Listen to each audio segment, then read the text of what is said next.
প্রতিদিনের মতো আরও একটি ভিডিও নিয়ে শুরু করলাম। আজকের ভিডিওটা রুম থেকেই বাইরে দিয়ে ক্যামেরা করে নিচ্ছিলাম।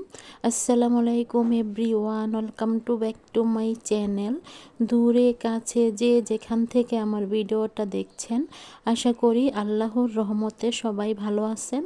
আলহামদুলিল্লাহ, আপনাদের দোয়া এবং ভালোবাসায় আমরাও ভালো আছি। নতুন একটা ভিডিও নিয়ে শুরু করলাম। প্রতিদিনের মতো আজকের ভিডিওটা আমি রুম থেকেই শুরু করেছি। যেহেতু নতুন বাসায় কোনো বারান্দা নেই, তার জন্য কিন্তু রুম থেকেই ভিডিওটা শুরু করা হয়।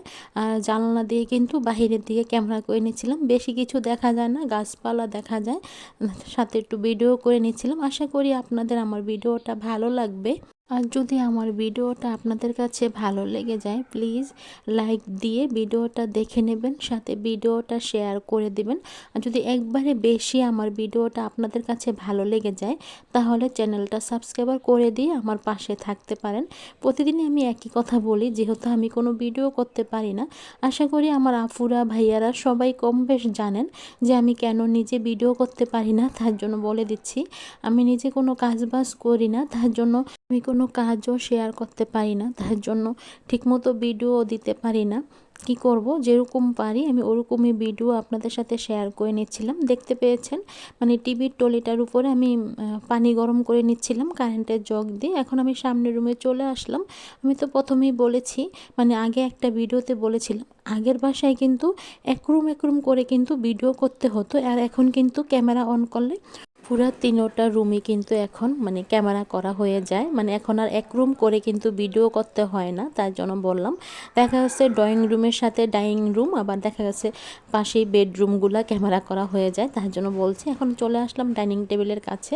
যেহেতু অফ ক্যামেরা রান্না করা হয়, তার জন্য এখন দেখিয়ে দিচ্ছি আজকে আমাদের কি রান্না করা হয়েছে। প্রতিদিনের মতো আজকের রান্না কিন্তু আমার আম্মাই করেছে।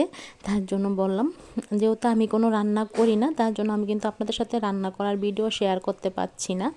আজকে আমাদের রান্না করা হয়েছে শিং মাছ দিয়ে, আলু দিয়ে, সাথে টমেটো দিয়ে রান্না করা হয়েছে। আর সাথে কিন্তু টমেটো ভাজি করা হয়েছে। অনেকে টমেটো ভাজি বলতে পারেন বা টমেটো চাটনি বলতে পারেন, তবে কিন্তু চিনি দেওয়া হয়নি, মানে এরকমভাবেই করা হয়েছে টমেটো ভাজির মতো। আমার কাছে না এভাবে খেতে ভালো লাগে। কাঁচা পাকনা যে টমেটোটা থাকে, এটা ভাজি করলে খেতে কিন্তু অনেকটাই মজা লাগে। তার জন্য কিন্তু আমার জন্য টমেটো ভাজি করা হয়েছে। আর সাথে রান্নাঘরে দিয়ে একটু বাহিরের দিকে ক্যামেরা করে নিচ্ছিলাম। আর দেখুন, রান্নাঘরে গ্রিলগুলো কিন্তু একটুও তেল কাজটা পড়েনি, যেহেতু আমার আম্মা প্রতিদিনই পরিষ্কার করে। এটা কেন বললাম, যখন আমরা রুম ছেড়ে চলে যাব তখন তো আমরা পরিষ্কার করে দিয়ে যাব না, ঠিক না?